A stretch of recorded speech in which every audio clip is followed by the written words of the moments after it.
Okay, now probably the most popular move is a load.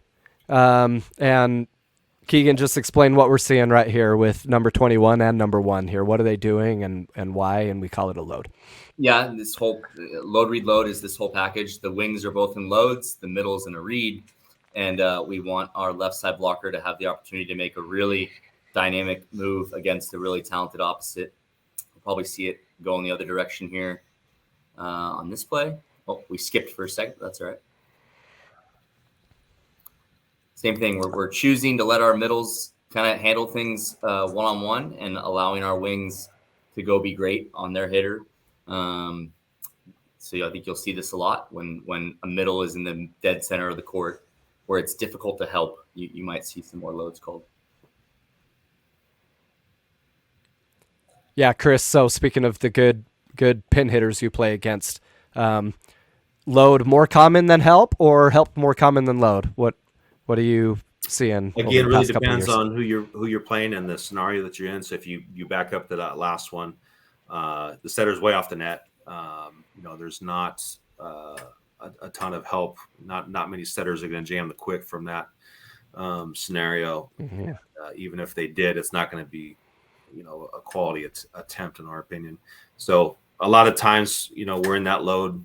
I would say maybe 50, 60, 70%, and then help if you can. That's why a lot of times we help.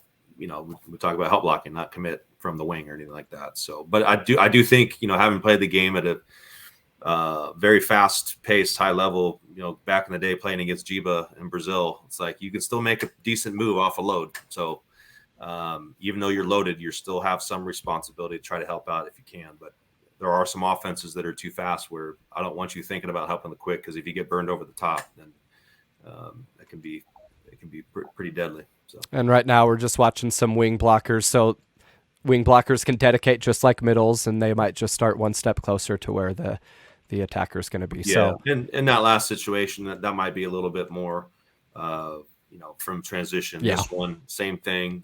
There's no middle threat. Sometimes this transition don't get back in as far, but a lot of times it is because there is no help responsibility, and our middles are pretty good at least we train them to be pretty good at taking other middles one-on-one. Final question about this. While we're talking about three-step crossover, and we're looking at number 5 here, your right front blocker, are there advantages to doing a smaller three-step crossover like she's going to do right now versus maybe a bigger three-step crossover that she would be doing maybe from the bottom of your eye, from the bottom of your logo? I think, again, you're just talking about spacing and sometimes where the set lands. I mean, this set's a good 6 feet inside.